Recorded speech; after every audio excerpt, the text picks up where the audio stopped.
Well, hello everybody. Welcome to Group 4's presentation. We did our research on the major facility NAN, which stands for, as you can see, Network for Advanced NMR, which is yet another acronym for Nuclear Magnetic Resonance. So, what is nuclear magnetic resonance, you might be wondering? Well, it's used in spectroscopy and it involves using magnetic fields and electromagnetic frequencies to study molecular structures. Next slide, please. Sorry, previously. There we go. So, what is their science mission? Well, there's three main things that stood out. Number one, to make high-field NMR spectroscopy more available for scientists. Two, to better understand the structure, dynamics, and interactions of biological systems and small molecules. And three, to ultimately promote innovation in biomedicine, material science, and chemistry. And the goal is to advance the scientific community's understanding of how the world works around us. And by studying the chemical structures of different molecules, this can reveal potentially new insight into how life interacts with the world around us. And you can see in the graph there that that is an example of studying the nuclei spins and recording the frequencies, which give insight into the chemical structure of the molecule.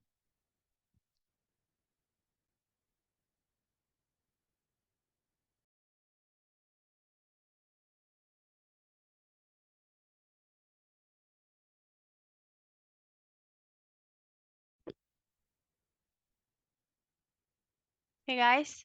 Quan, I think you're speaking, but we can't hear you. Are you asking Sorry. me? Yep. Sorry. So NAN consists of three main facilities, each equipped with an impressive selection of spectrometers. So first we have the National Magnetic Resonance Facility, or NMR-FAM, at the University of Wisconsin, Madison. It has eight spectrometers that cover different research needs.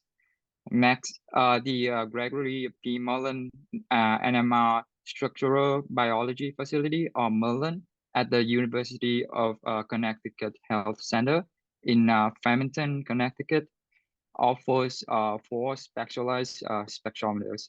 And last, we have the Complex Carbohydrate Research Center, or CCRC, at the University of Georgia in Athens, Georgia.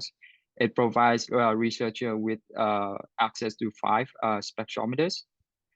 Together, the facilities offer researchers a broad spectrum of spectrometers with varying magnetic field strengths, probes, consoles, and other specifications, enabling them to conduct a wide array of experiments tailored to their specific research goals. So in addition to providing access to spectrometers, these facilities also offer a range of support services, including analysis, data processing, experiment setup, as well as training and more.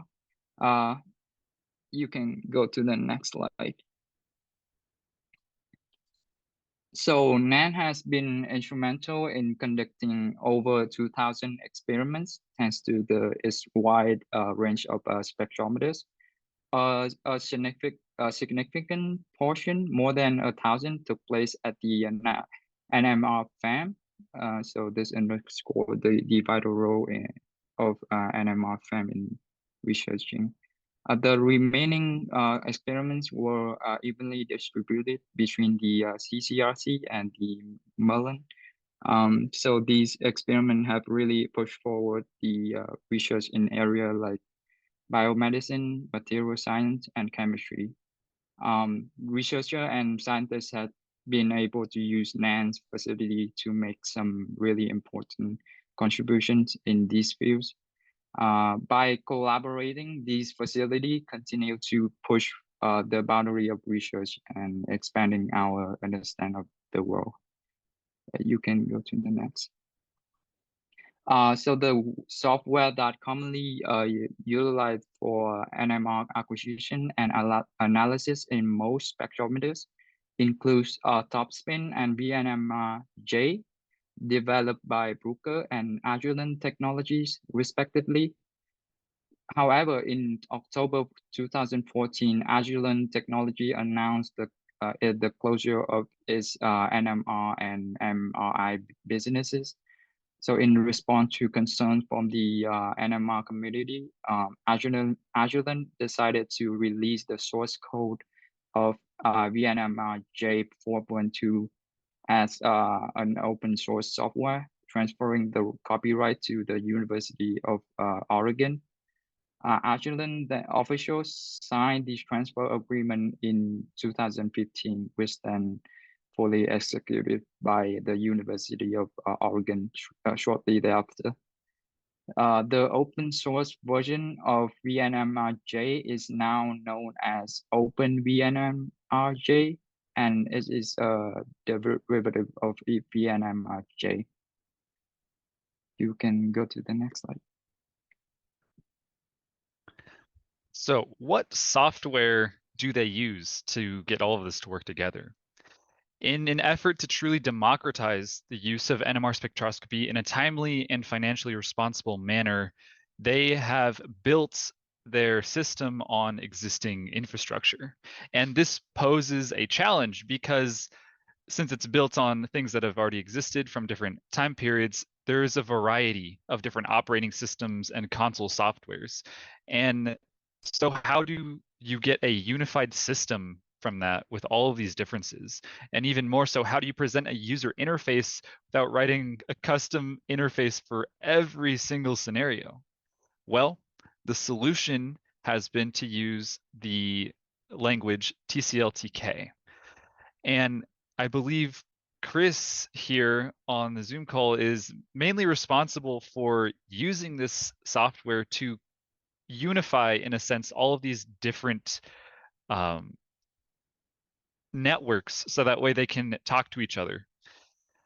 And TCL/TK is often found in academia, but it's rarely found outside of it. And it is a scripting language that aims at providing the ability for applications to communicate with each other, which is how it's being used in this scenario. Another thing that they do to unify the different systems is to put gateways at each of the different sites. So the sites can talk to the gateways and the gateways can talk to the outside world. And because these systems tend to exist in university environments, this helps keep them isolated and kind of makes the system work where they talk to the gateways and the gateways talk to each other. Another challenge when considering software is to consider who the stakeholders are, because there will definitely be a range of people from experts to more average users, and the experts will know exactly what they want, what they're doing, and how to do it. So they're not going to need any guidance or any, just any guidance. However, less experienced users might not know the most optimal configurations or even what they're looking for. So it's vital to consider how to provide support and a friendly user interface so that these people can still gain valuable insight from using NMR spectroscopy. So NAN's 19 workstation featured a diverse operating system like CentOS 5, CentOS 7, Windows 10, and Alma 9.3. This variety ensure that they are flexible, compatible, and efficient for various computational needs and software requirements. It greatly supports a wide range of research and development activities effectively. Mullen leads with the most workstation, totaling 8, followed by CCRT and NMR FAM with 6 and 5 respectively. This number of workstation is also increasing.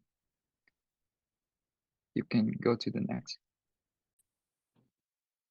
At NAN, the science is conducted through NMR spectroscopy, which uses magnets and electromagnetic frequencies to obtain structural information about molecules, and this relies on nuclear spin, a property of atomic nuclei which causes them to behave like magnets in certain situations.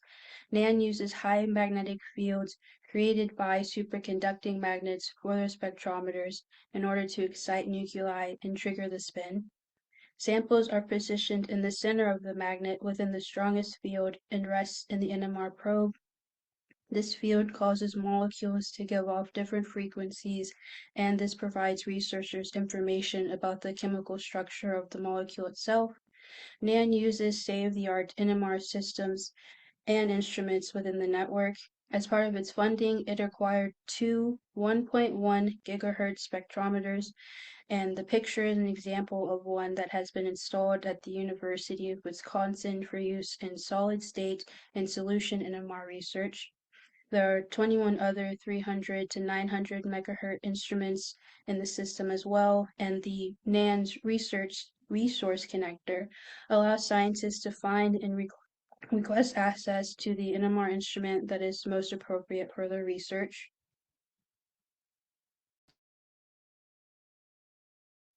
And this data is captured using the NMR probe, which excites the molecules and also detects the responding NMR signal, and this is recorded by the spectrometer.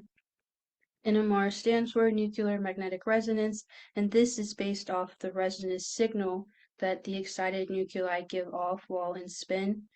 This signal is picked up by the probe and recorded by the spectrometer, and as shown in the picture, there are two coils, the inner and outer, which allow the probe to pick up data from multiple frequencies while simultaneously exciting multiple nuclei. Probes of different sizes, frequencies, and temperatures are used to test various kinds of samples. The data collected is transferred to NAN's knowledge bases for scientists to use in their projects, and the major application areas within the knowledge base include solution structural biology, metabolomics, biological solid-state NMR, and material science. So now that we've covered data capture, we can get into data access. So how are users getting and sharing this data and knowledge? The first thing I want to point out is the systems and tools that I'm covering were created with the purpose of connecting people with each other, with knowledge and with data, and making it as easy as possible to adhere to FAIR principles. So the first piece of that puzzle is the NAN data transport system. This system gets data directly from the instruments to be stored and to be archived potentially very long term. And this data collected also includes metadata about the instrument and the project. So what are the settings of the instrument? What are the operating conditions? And then also the actual experimental data itself. But in order to send this data, they had to detect when an acquisition or experiment is happening. There's no small feat to create this system. You're dealing with challenges like different workstations, which host different software, different operating systems, and even within different software, different versions. You have to make sure all these things are compatible and will work on all of these devices. And another priority here was designing a low-code solution. And then, of course, the biggest challenge here is that the software that runs these instruments, Topspin and VNMRJ, were not designed with this purpose in mind. And they've got a user base that extends beyond. So this is something that NAN had to dig through the code and come up with a solution for. And it's handled differently depending on the different software. So with VNMRJ, the system does send these messages saying the data acquisition has begun and then the data acquisition is complete. So for this, it was a matter of finding those messages in the code and using them in the system to know when to send data. And with Topspin, it's done with file writing. So Topspin writes to a file, then acquisition has begun, then it overwrites that message when it's completed.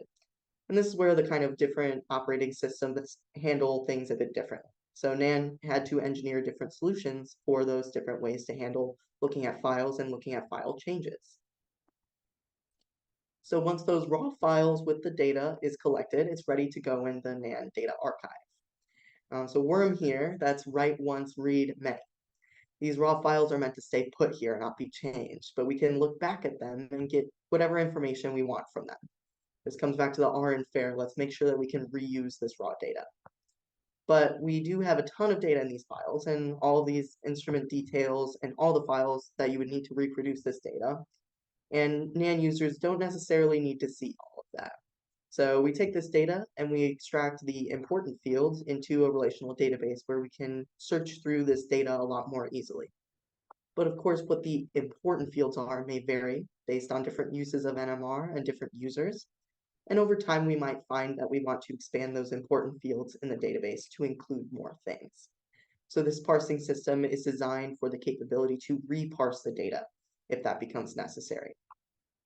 And then using this data, we have the user dashboard, where users have the ability to manage and add new data, like perhaps with user entered text and information they think it would be important to store with their data.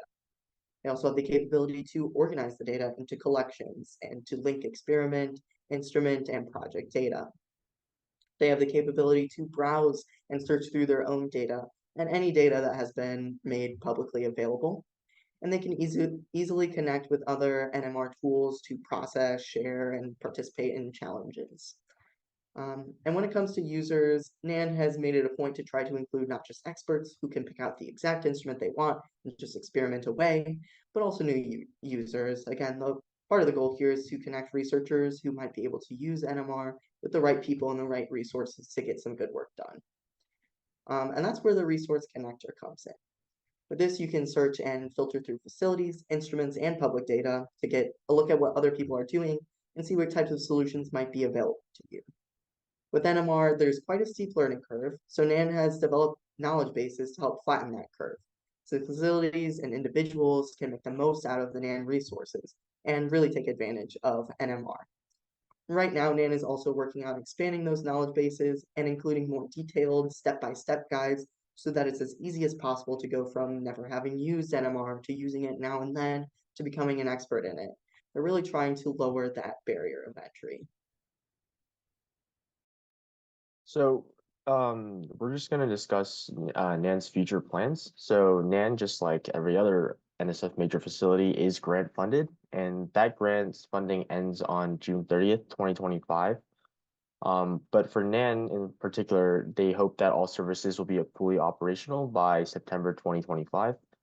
From a hardware standpoint, the two key points of new hardware being deployed were the two new 1.1 gigahertz NMR spectrometers. So CCRC, one has already been deployed. CCRCs is still under construction and will hopefully be operational by summer 2024. But NAN as a concept itself is a network and not just about like deploying new hardware. And so one of the main focuses would be improving, and so once the funding ends, they hope to have more enhanced collaboration. And this is going to take form of including more institutions within NAN. So right now, currently, it's just the three institutions in the hub and spoke model as covered earlier. So they do hope to involve more institutions, particularly those on the West Coast, because there's currently no West Coast representation, and having institutions on the West Coast be involved will allow more access for more researchers to get access to this specialized equipment.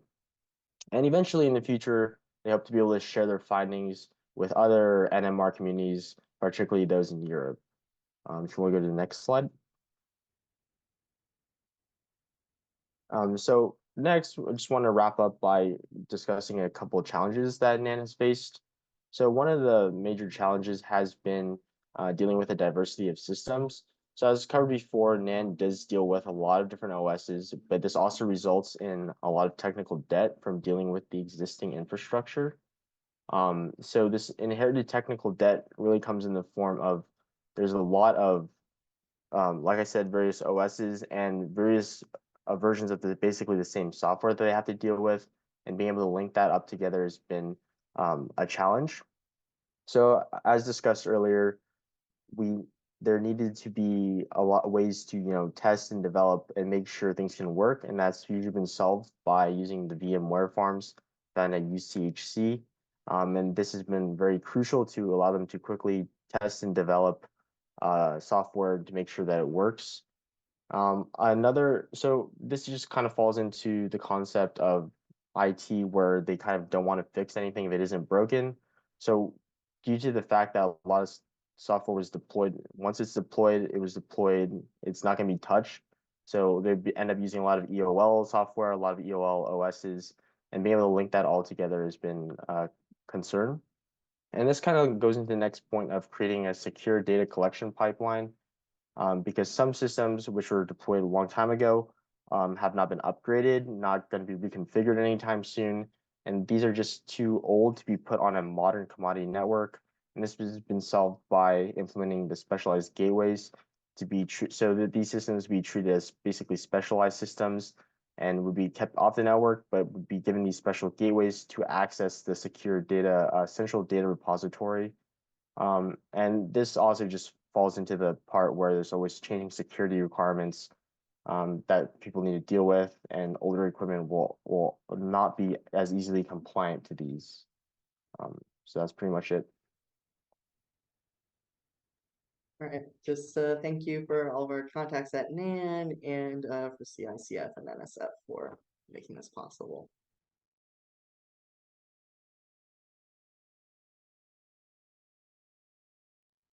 All right, y'all. So yeah, we're CICF Group 1. We're just presenting on JOIDES and the IODP. So we can just go ahead and jump right into it. That's everyone who's in our group.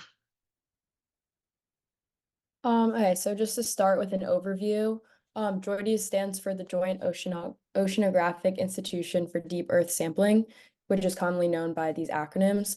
It's not just like a major facility, it's kind of a collaboration between nations and scientists, kind of seeking to explore like the Earth's mysteries and its history and its dynamic processes, and kind of how this connects to how the planet has evolved over millions of years, and also how it informed our predictions about the future. So essentially, it's a drill ship a riserless drill ship that's like an advanced floating laboratory, kind of striving to get samples from the deep seabed and using that information to kind of learn about Earth's history. So they do this through observing, analyzing plate tectonics, ocean currents, climate changes, evolutionary characteristics, extinctions of marine life, and mineral deposits, among other things. So it's kind of a big compilation of a bunch of different aspects of the Earth beneath the ocean that they kind of use to look at evolution throughout time and how this informs like the future research.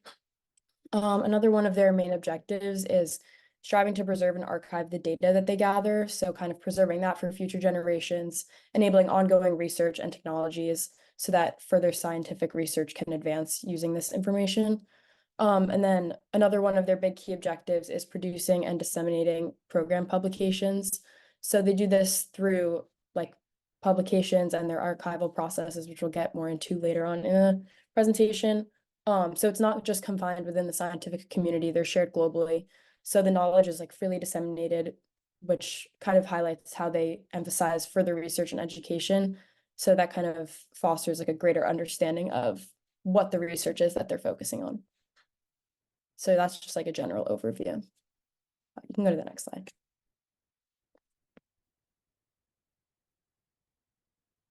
Yeah, so as Jordan said, the IODP is an international research collaboration that explores the history of our Earth's tectonic movement, climate, rock formations.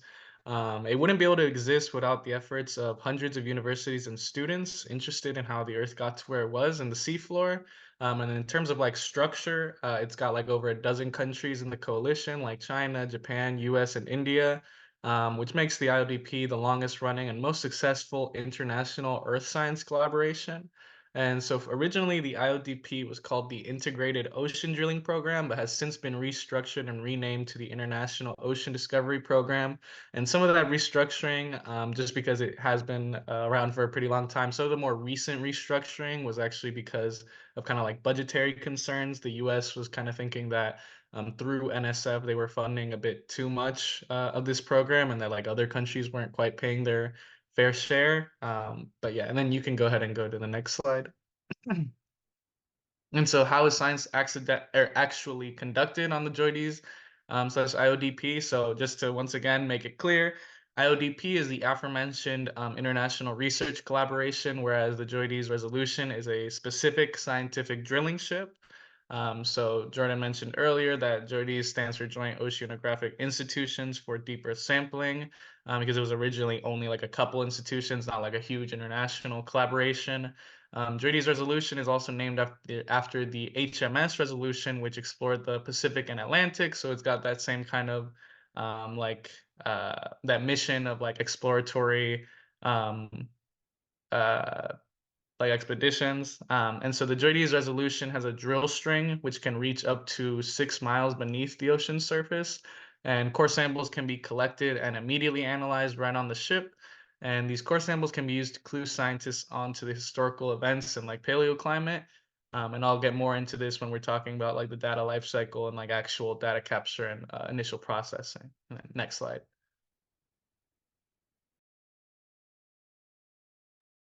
So yeah, coming off through Brandon's presentation, established in 2003, the IODP is the multinational marine research collaboration that coordinates scientific drilling expeditions around the world, building upon the legacy of previous drilling programs like the Deep Sea Drilling Project and Ocean Drilling Program. IODP brings together the scientists, researchers, and institutions from various countries to conduct collaborative research. Each platform is operated independently by respective countries or consortia, reflecting the collaborative nature in the international scientific research. The IODP Science Support Office is funded by the NSF, which is the National Science Foundation, providing essential support for the expedition planning, logistics, and scientific coordination. Collaboration is at the heart of IODP expedition. Scientists from various countries come together to work towards the common scientific goals. When planning an expedition, researchers from different nations collaborate to propose research objectives and select drilling sites based on the scientific priorities. During expedition, scientists from different countries work side by side on board the drilling platforms, sharing their expertise and knowledge. They collaborate on the same collection, data acquisition, and analysis. Through these joint research efforts, they led to a better understanding of the Earth's oceans and geology by pooling resources and expertise. Usually science can tackle complex research questions that would be difficult to address individually.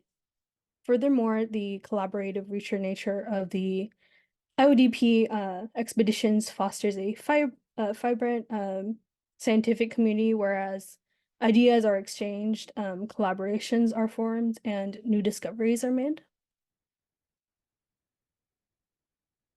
The IODP partners with various countries and consortia to fund the operate drilling platforms and support scientific research. Partners would include the United States, Australia, New Zealand, Brazil, China, ICORD, which is the European Consortium for the Ocean Research Drilling, and India, Korea, and Japan, which goes through MEX, the Japanese Ministry of Education, Culture, Sports, Science, and Technology. ICORD operates mission-specific platforms contributing to diversity and scope of the IODP expeditions. Meanwhile, MEX funds the IceCube drilling vessel with partners from ICORD. Australia and New Zealand and other countries further expand the international collaboration within the marine research. And drilling proposals are submitted to the IODP by the international community. These proposals undergo the evaluation by science and environmental protection and safety panels that are composed of international scientists. And the recommended proposals are forwarded to the appropriate platform facility board, where each platform board determines which proposals will be drilled. Those considerations would include science priority, resources, ship track efficiency, risk, and other areas. Each platform's facility board consists of international scientists, funding agencies, and facility operators. And once selected, these drilling operations are conducted by the platform with the shipboard participants selected by the national communities.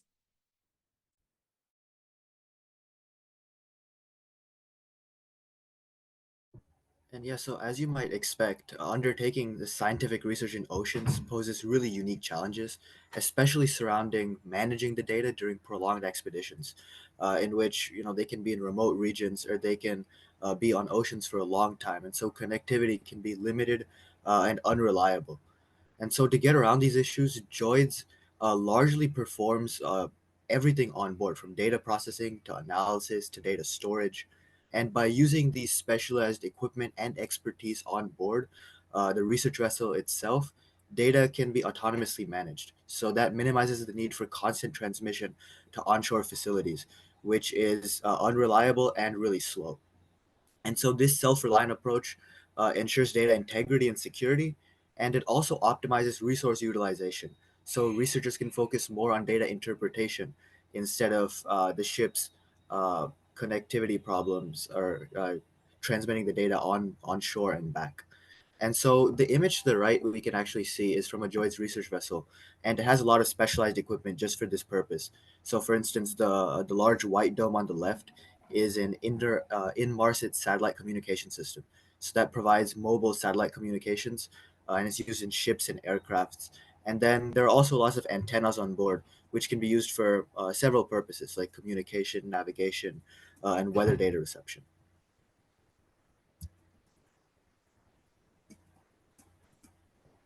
And so JOIDES also uses a lot of tools to collect and analyze the data, and so that requires a lot of different software.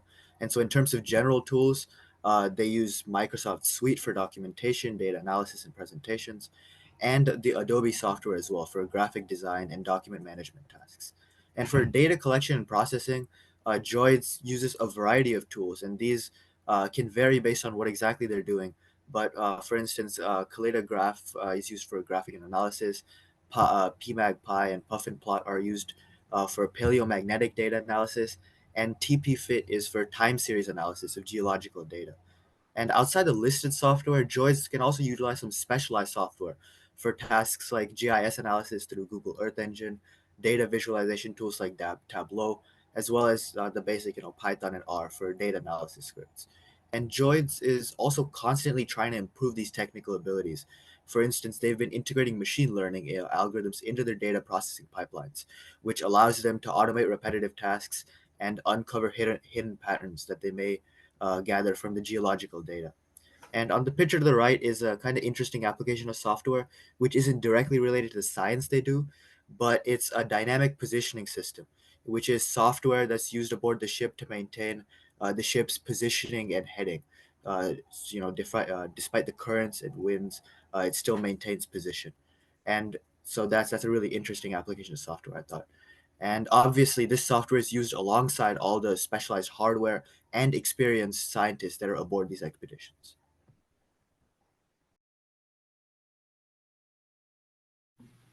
So next we're going to shift into talking about the data lifecycle of the data of the JOIDES data. So we're going to talk about the data capture, actually is obtained, the initial and central processing, cleaning the data and allowing it to be fair data, storage, curation, and archiving, and then finally data access, dissemination, visualization, actually getting the data out to others.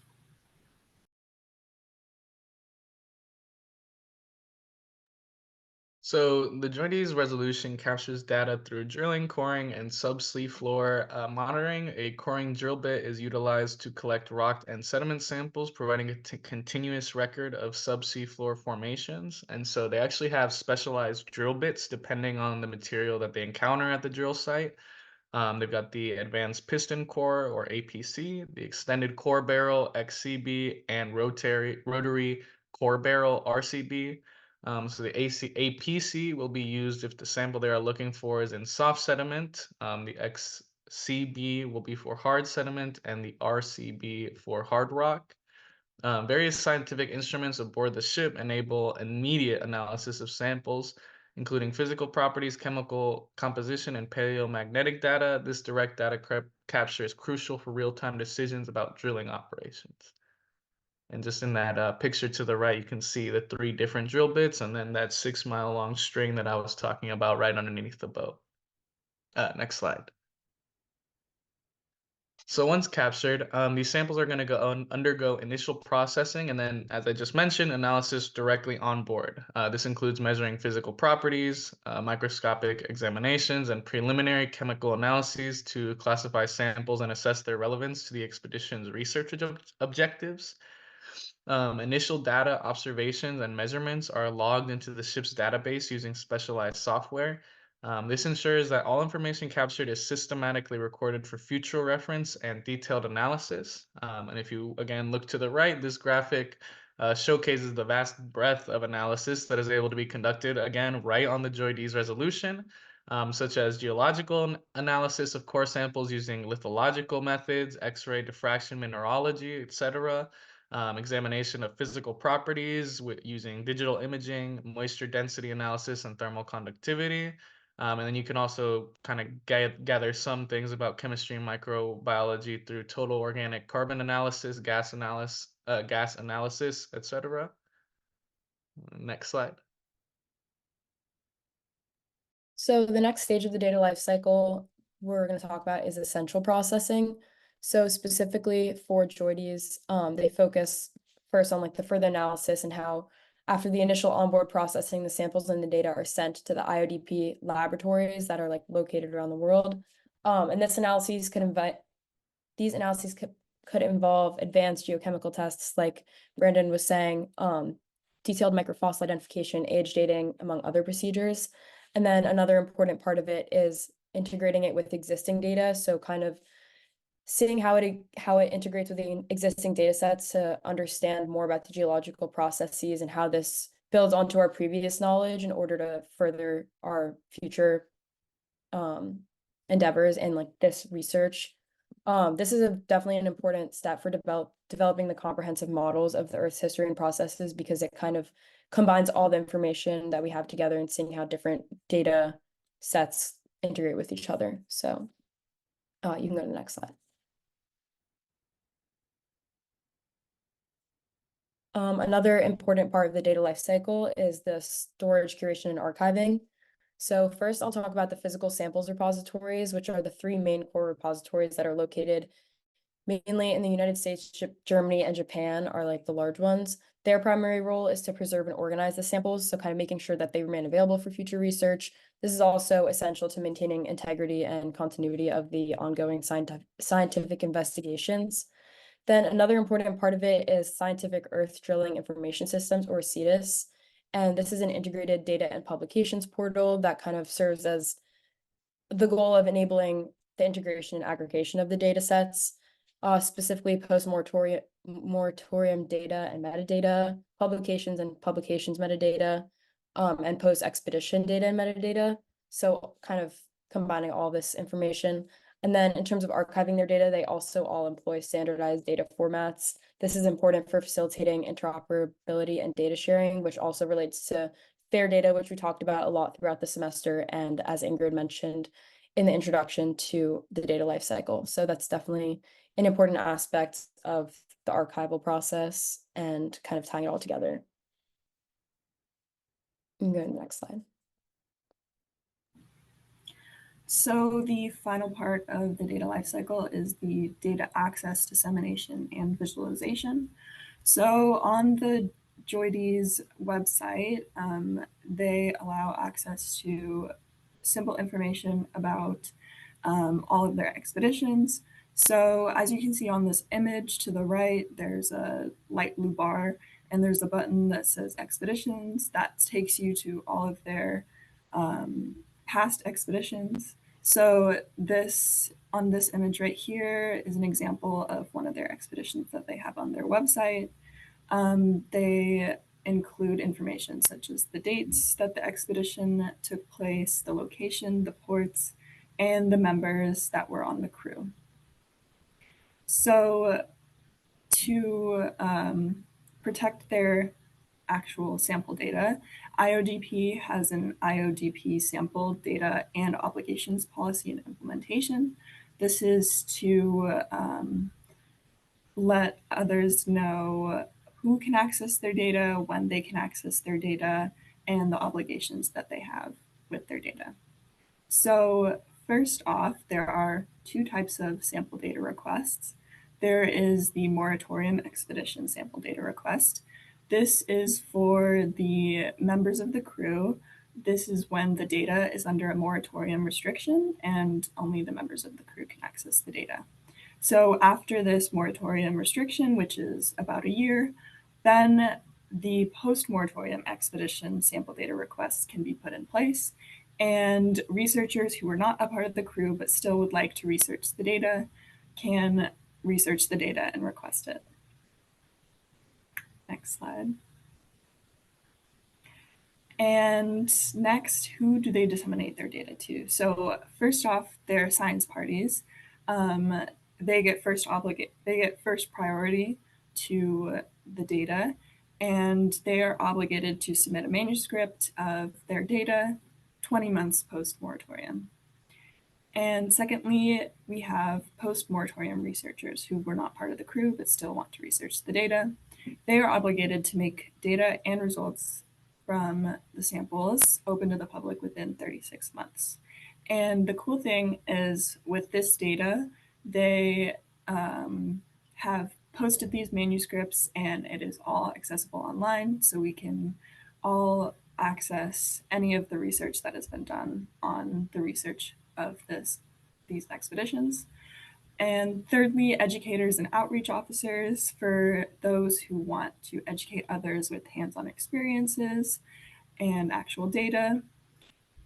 They allow educators to do this. So they are obligated to submit a report stating how the materials were used, how many participants were impacted, and what activities were done with this data.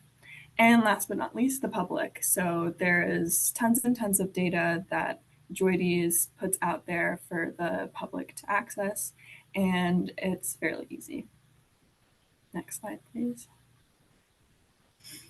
So once again, it's really easy to access the JOIDES and IODP data.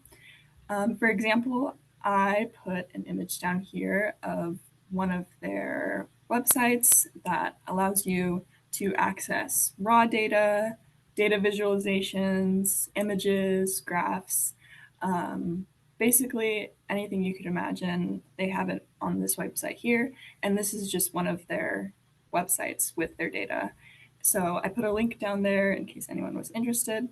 And on the right is an example of one of the X-ray graphs of one of the data samples from the research.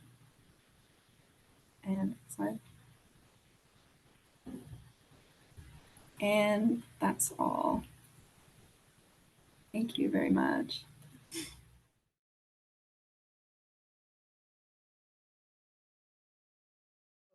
Hello, everyone. Today we're going to be presenting you about IceCube Neutrino Observatory, the first detector of its kind.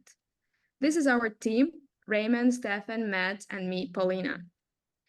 To begin what is IceCube? IceCube is a particle detector located at the South Pole, designed to detect particles from cataclysmic events that have energies in 1,000,000 times greater than nuclear reaction, specifically focusing to detect neutrinos in cosmos. Neutrino is a subatomic particle, which are often called ghost particles because they barely interact with any matter. As mentioned previously, neutrinos barely interact with any matter, and that is why our major facility is located in the South Pole. Because our detector needs a large volume of transparent material, in our case ice, to increase the chances of detecting them. Secondly, it's a stability. We are located in the South Pole, where it's relatively stable and unaffected by any environmental factors like temperature changes, making it an ideal location for long-term scientific installation, and there are no humans to destroy it. Low background noise, as the remoteness of the South Pole reduces background noise from cosmic rays and other sources, improving its sensitivity.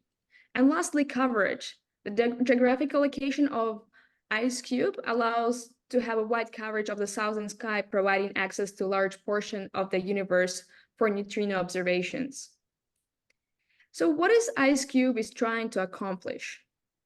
IceCube aims to advance understanding of fundamental physics, astrophysics, cosmology by detecting and studying neutrinos, cosmic rays, and other high-energy particles, thereby shedding light on some of the universe's most intriguing mysteries to be discovered. The more we go deeper into our presentation, the better this question is going to be answered. The IceCube Neutrino Detection Center is the successor to another project originally named Amanda. Amanda first broke ground in 1993, and eventually the Amanda project was turned off in 2009. While the IceCube project finished construction in 2011, the data collection has been happening since 2005. Amanda started with just 4 strings in 1996, and in May of 2009, when it was finally turned off, IceCube had a total of 40 strings and 80 tanks deployed. The main mission of IceCube is to observe neutrinos at a much larger scale than was previously possible. The center was mainly designed to observe neutrinos from the most violent astrophysical sources in the universe. We reached out to the computing manager at IceCube and asked for a list of a few major impacts that he felt IceCube has had. And he told us that in 2013, high-energy astrophysical neutrinos were first discovered.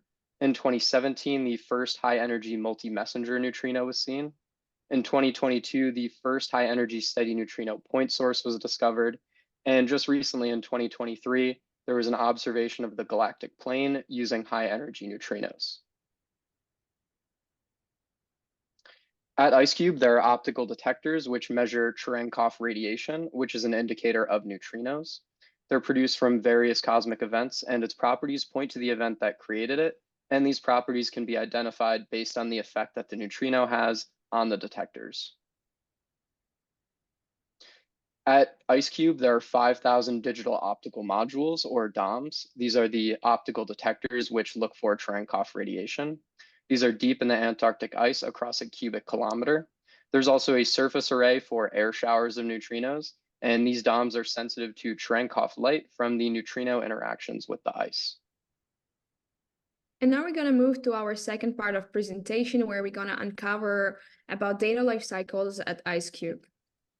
So IceCube collects a significant amount of data. This is the raw data on light patterns created by the neutrino interactions. And these light patterns can identify the neutrino type, the direction of the neutrino, and the energy of the neutrino. And about 1 terabyte of unfiltered data is collected daily, and about 100 gigabytes are sent over satellite for analysis.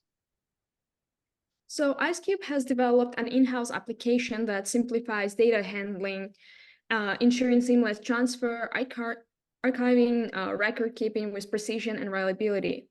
At the South Pole, IceCube's JOIDES system acts as a central hub for data consumption, packaging, archiving, and satellite transfers, ensuring the smooth workflows even in challenging environments.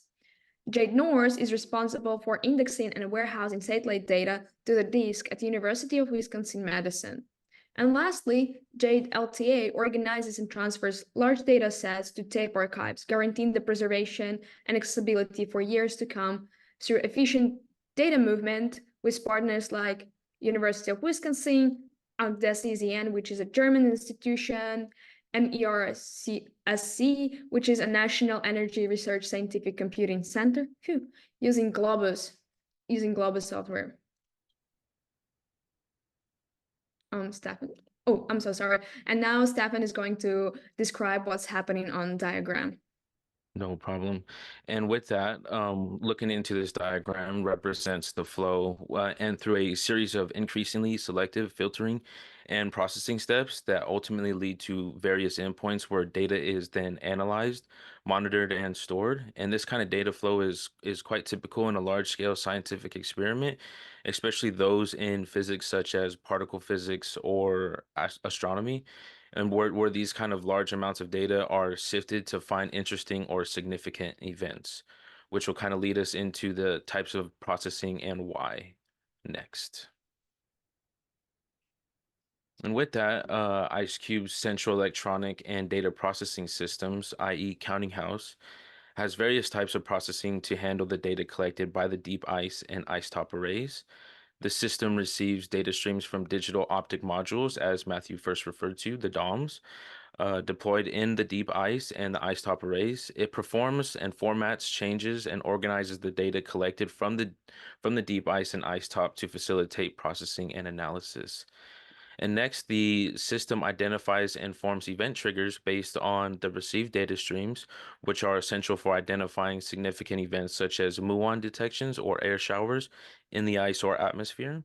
And these triggers help focus on the data analysis efforts on events of interest. And then leading into building the event system by combining data from multiple DOMs. This involves assembling full waveforms for hits in time coincidence between neighboring DOMs, as well as summarizing isolated hits. This is crucial for reconstructing the characteristics of the neutrino interaction and the cosmic array showers. And lastly, the power and control functions with the clock synchronization, which ensures proper operation and data collection. And then also the clock synchronization is vital for correlating events detected by the different DOMs and reconstructing the timing of the neutrino interactions and cosmic ray showers. Next. And so looking at how are they being stored, how is the data being stored for long-term preservation? IceCube utilizes a combination of resources for storing long-term data. The resources are equipped with high-capacity storage systems and also incorporate redundancies and backup mechanisms to ensure the data integrity and availability over long periods of time. Additionally, IceCube employs data management and archiving software systems to facilitate efficient storage and retrieval of these large volumes of data. So it wouldn't be useful if you can't retrieve it back at some point. As you can see here, for example, there's two main types, data types, experimental and simulation, along with the subtype of data and how much the data grows each year. Again, as Matthew alluded to earlier on, it's about 1 terabyte a day and from anywhere in between 2 to 10 years of storage length. Next. Next, we're going to talk about how the data is disseminated.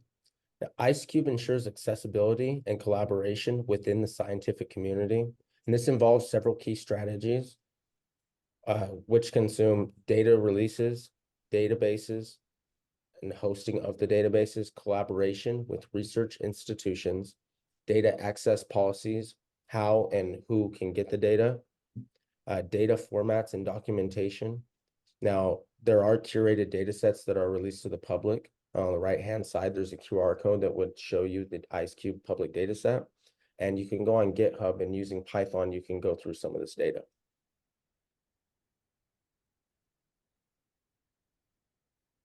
And some of the challenges faced by IceCube ranges from limited bandwidth, data volume, harsh environment conditions, remote location, and seasonal variations. And so to dive a little bit more into it, the limited bandwidth due to the South Pole's remote location, internet connectivity is quite limited. And this limitation imposes restrictions on the speed at which large volumes of data can be transferred to the offsite storage facilities or distributed to the collaborating institutions. The harsh environments at the pole include extreme cold temperatures and unpredictable weather patterns, which further impact the reliability and stability of the communication system and the transfer equipment. Just the overall remote location of the station complicates just the logistical operations for maintaining and servicing data communication infrastructure, and particularly during the harsh Antarctic winter, making it challenging to deploy and maintain equipment necessary. And just again, what leading into this, the South Pole experiencing the long periods of darkness during the winter months, limiting the availability of solar power for transfer operations, necessitating alternative power sources or energy conservation measures during peak data transfer periods. And then, as mentioned, with large amounts of volume of data from continuous monitoring of neutrino interactions and cosmic phenomena, managing and transferring these large data sets in real time or near real time poses further logistical and technical challenges, especially given the limitations of the bandwidth and communication infrastructure. And addressing these requires an innovative solution and great collaboration with the stakeholders to optimize this data transfer process for improvement on communication infrastructure. Next. Some of the data products created from the raw data collected at IceCube include neutrino event analysis, point source data, alert event catalogs, and simulation data. Now we're going to move to our last part of the presentation where we're going to talk about IceCube's organization. And this can be broken down into 5 main branches, beginning with the operational staffing, where 2 staff members oversee operations during the winter season, and 5 to 6 members that conduct maintenance activities during the summer season. And the newly added branch is the impact from COVID-19, where the pandemic restrictions led to staffing limitations and project delays, where there was no additional summer crew in 2020 and only 1 crew member in 2021 and 22, and the summer crew size for 2022 and 23 was delayed as well, which led to actually a 3-year delay to the deep core array, the DCA upgrade project, which was originally targeted for 22/23 of austral summer session. And then we also have the governance, which is managed by and integrated with the NSF project team and collaborates with institutions worldwide with shared operational costs among funding agencies. And the intellectual community, which consists of the full collaboration, 300 plus scientists from 52 different institutions in 13 countries, and is responsible for the whole ICNOs, the IceCube's Neutrino Observatory scientific program. And then we also have just the research infrastructure, includes the deep core array for detecting the low to medium energy neutrinos, which was recently upgraded with 700 new sensors as of 2019. And some other notable structure considerations would be collaboration, leadership, and support. Next. Next, we'll talk about the major facility organizations a little bit more. The actual neutrino detector itself is located in the Antarctic. And that's where the actual DOMs are located. And that collects all of the data. They have a small computing facility on site. And then the headquarters and primary location for analysis is University of Wisconsin-Madison, located here in the United States. And then there's a lot of collaborators, as Stephen said, and one of them is DESY in Germany. And they act as a backup site and also receive some of the magnetic tapes, as we previously discussed. And they provide analysis on the data sets. And the scientists here at this location, as well as all of the other partners, have specific expertise in astro/physical particle physics. Also, Université Libre de Bruxelles, Belgium, does the same thing. Next. And then here's a map just showing all of the different countries and the universities associated with the project. And these are a majority of the collaborators.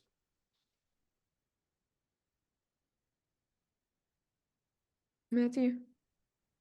Sorry, I was muted. Even though IceCube's data is still making significant scientific contributions, there's a proposed renovation known as IceCube Gen 2. This is an order of magnitude larger. It allows studying higher energy neutrinos than previously possible by IceCube. It reduces misleading signals and errors and can collect 3 times as many photons in its detectors. And this has a projected completion date of 2033. Okay, and now we're going to conclude our presentation. So IceCube stands not merely as an observatory, but as a beacon of collaboration for a cosmic understanding. Through its data preservation, it unlocks the mysteries of neutrinos and the universe beyond. Embracing open science, IceCube continuously invites researchers globally to partake in discovery. Despite hurdles and preservers on a course deeper into a cosmic. With it, we're on the frontier of new horizons and neutrino astronomy. Thank you for IceCube's dedication, and thank you everyone for your attention.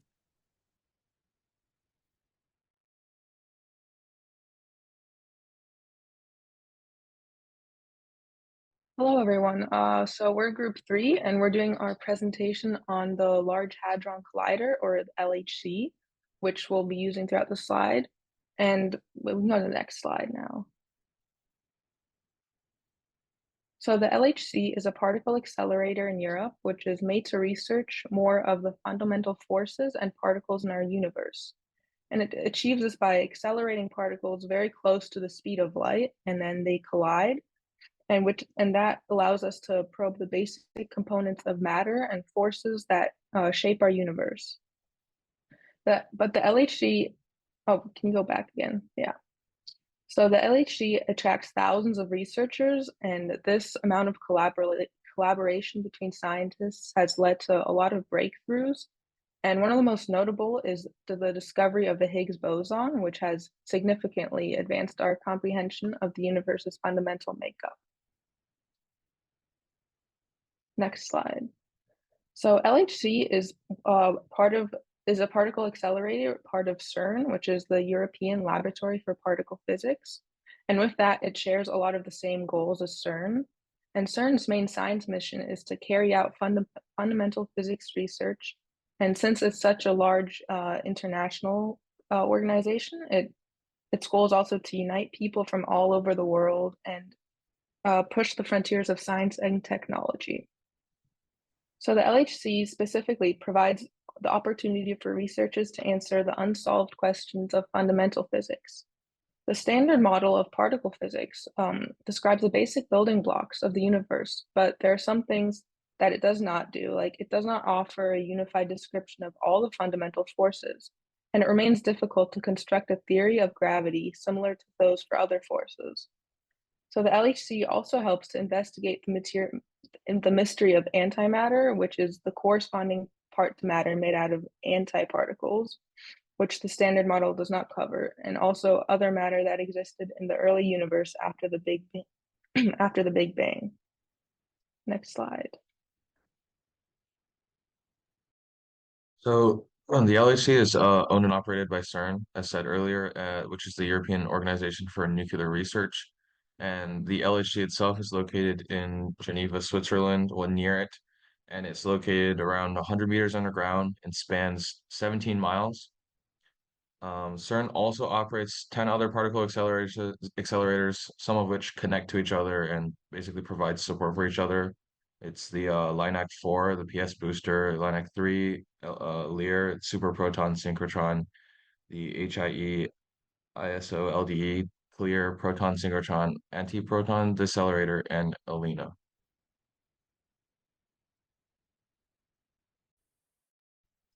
The LHC started up in 2008, and it's just, as Andrew just said, it's a 16-mile long tunnel that was built underground. And one of the things I found most interesting was actually it was built, like the tunnel was built for a previous CERN accelerator, which was the Large Electron Positron Accelerator.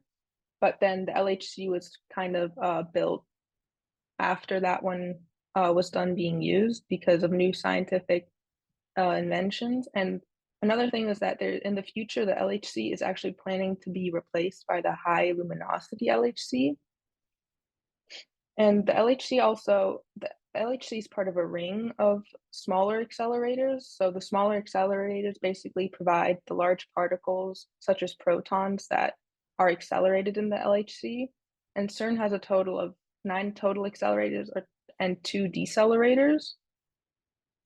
And being part of CERN also means that the LHC is in partnership with organizations that CERN is also organizing, such as Arts at CERN, IROFORM, and CERN Open Lab, which all have the goal of reaching a broader audience and leaving a bigger impact on their science, with their science.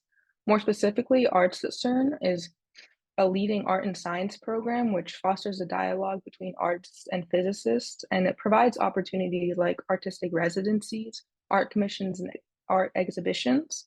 And IROFORM brings together 8 of Europe's largest research organizations to combine resources and further science. And it does this by simplifying and facilitating interactions between the European Commission and other parts of the European Union, national governments, industry, science teachers, and students and journalists. And CERN Open Lab is a unique public and private partnership through which CERN collaborates with leading technology companies and other research organizations. And today there's over 30 projects being carried out through CERN Open Lab, which tackle future computing challenges related to AI, quantum computing, and more. Next. So next we're going to talk about how the data is captured at the LHC. So essentially they use data detectors to analyze the particles produced by collisions in the accelerator. So the 4 large detectors, also known as experiments, are ATLAS, CMS, ALICE, and LHCb. So on the right in the image, you can see the ATLAS detector, and the ATLAS experiment's liquid argon kilometer is 6.4 meters long and operates at -183 degrees Celsius. So I just wanted to show this one to kind of show how cool each of these individual detectors are and the kind of science that they do. And so each of these detectors are made up of sub-detectors, and each of them are specifically designed to look for specific properties of a particle. So tracking devices, they reveal the path of a particle. Calorimeters stop, absorb, and measure a particle's energy. And then particle identification detectors, they use a range of techniques to pin down a particle's identity. So this is some of the data that the detectors try to capture. Next slide, please. So each of these detectors, they're positioned along different positions on the LHC ring that you saw in one of the previous slides. So ATLAS and CMS, they are general purpose detectors. So ATLAS investigates physics that ranges from the Higgs boson to particles that could make up dark matter. And then the CMS also investigates the same thing. But it's really important and it's crucial to have these 2 independent detectors that investigate the same topics to kind of verify your findings. And they both use different technical solutions and a different magnet design. So that helps with verification of scientific findings. And then on the other hand, ALICE and LHCb, those both of those detectors, they focus on more specific phenomena.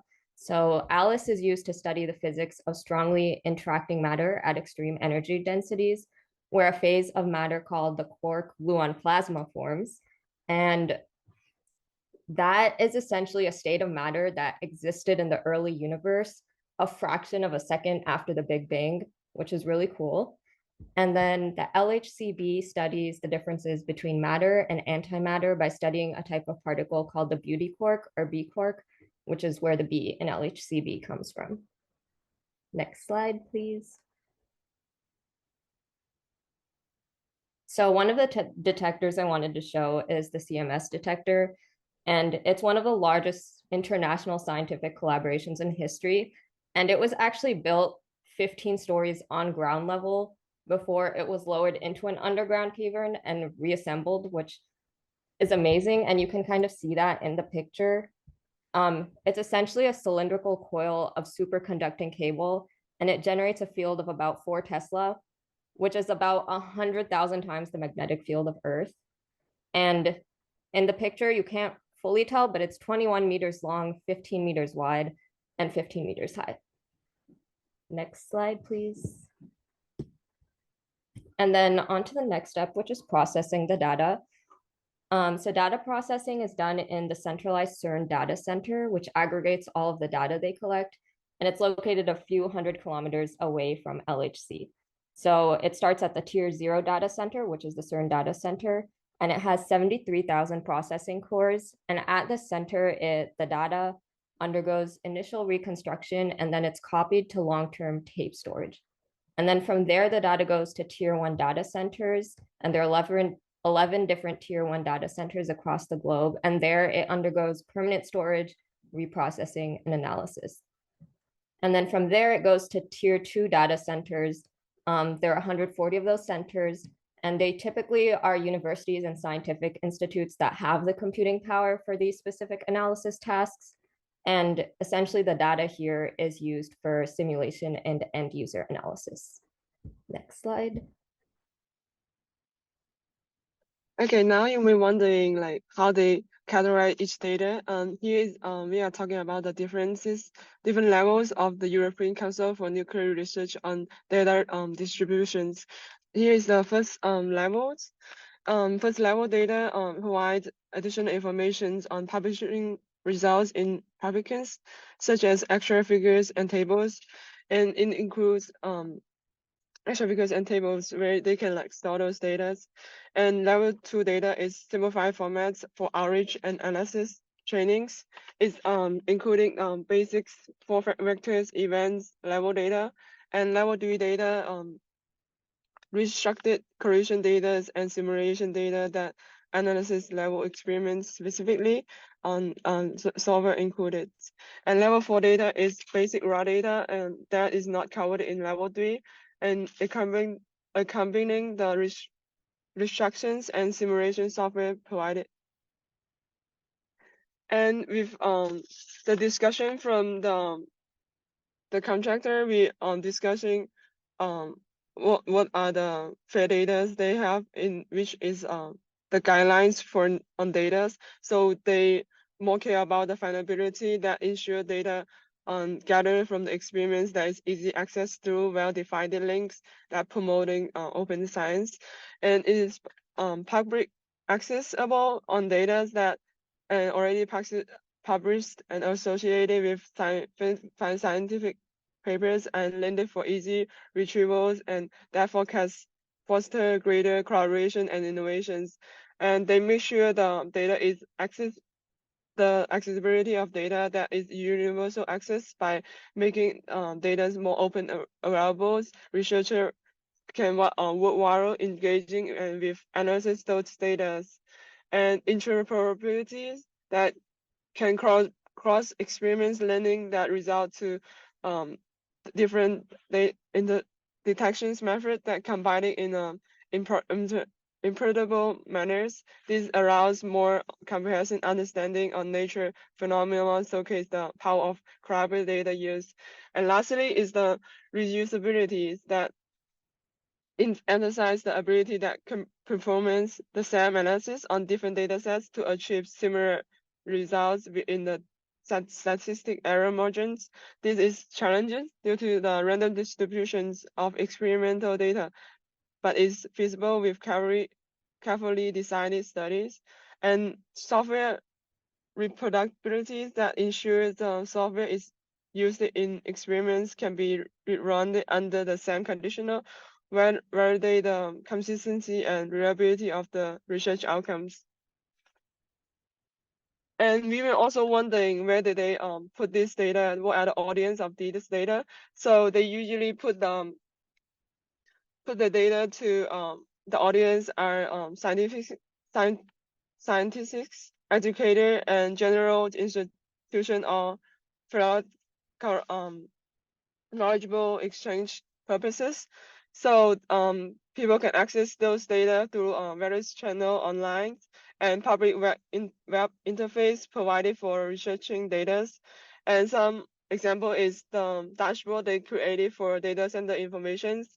And lastly, when they finish those data may got expired, they put it in a long-term storage that put in a magnetic tapes that can store the data. And further, as a technology developed, they will migrate it to higher density tape for further use. Okay, so the next slide is what software and hardware do they use? So at CERN, the interplay between advanced hardware and sophisticated software is key to its groundbreaking scientific research. Central to CERN's technological prowess is its data center, which is boasting 450,000 processor cores and over 10,000 servers. These servers operate nonstop, ensuring the seamless processing of the colossal data volumes produced by experiments at the LHC. Its technological infrastructure is a complex tapestry of high-precision detectors, powerful magnets, and advanced cooling systems. Each piece of hardware is fine-tuned to meet the extreme requirements of a high-energy physics experiment. A cornerstone of CERN's computing infrastructure is OpenStack, which underpins 90% of its computing resources. This cloud-based open-source platform is essential to crafting a flexible and scalable cloud computing environment capable of managing the petabytes of data churned out by the LHC. The software developed in-house in open-source projects is a hallmark of CERN's approach to data management. The strategy not only accelerates the pace of innovation, but also promotes a culture of collaboration across global scientific communities, contributing to a shared understanding of our universe. Go to the next slide. So what are the challenges for data movement? So the LHC and its support systems are strategically placed deep underground.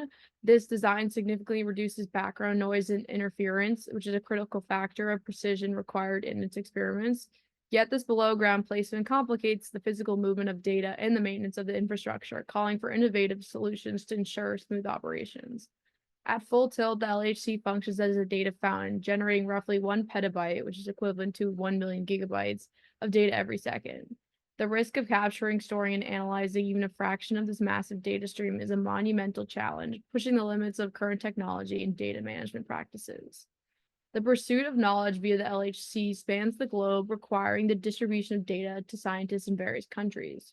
The necessity is a robust, high-speed network infrastructure that can efficiently distribute vast amounts of data across the LHC computing grid, enabling seamless global collaboration. The critical nature of the research conducted at the LHC means that the security and integrity of data during its transfer are paramount.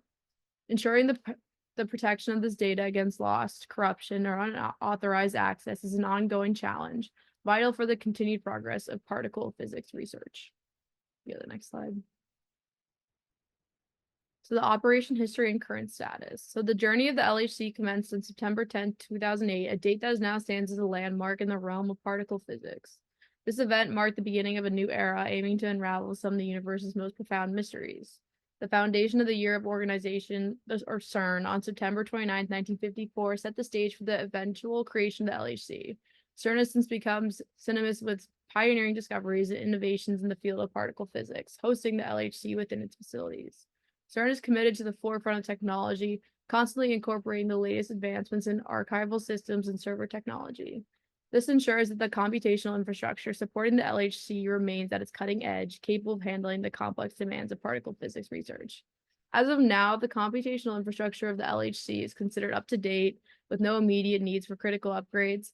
The emphasis is on sustaining a research environment that is equipped with the state-of-the-art technologies, which allows scientists to continue their explorations without technological constraints. Next slide. So the future plans for CERN's infrastructure. CERN is actively paving the way for the future of particle physics with the development and construction of new accelerators. These cutting-edge projects are set to expand our research capabilities and push the boundaries of scientific discovery. For example, the successor to the LHC, the high luminosity LHC, is an upgrade to boost collision rates by tenfold, enhancing discovery potential. The Future Circular Collider is a next-generation accelerator designed to surpass the LHC's capabilities. The Compact Linear Collider focuses on electron-positron collisions, aiming to complement the LHC research. And the Muon Collider is a conceptual project exploring advanced muon-based acceleration and collisions. Awake innovates with proton-driven plasma wake field acceleration, which potentially can transform future accelerator technology. These initiatives represent CERN's forward-looking approach, setting the stage for groundbreaking advancements in particle physics. Each of these projects exemplifies CERN's commitment to innovation and its relentless pursuit of knowledge, marking the next chapter in the quest to understand the fundamental principles of our universe. Next slide. All right, thank you to our contact at LHC, Oliver, and we would like to acknowledge the CICF and NSF for making this research possible and for their support.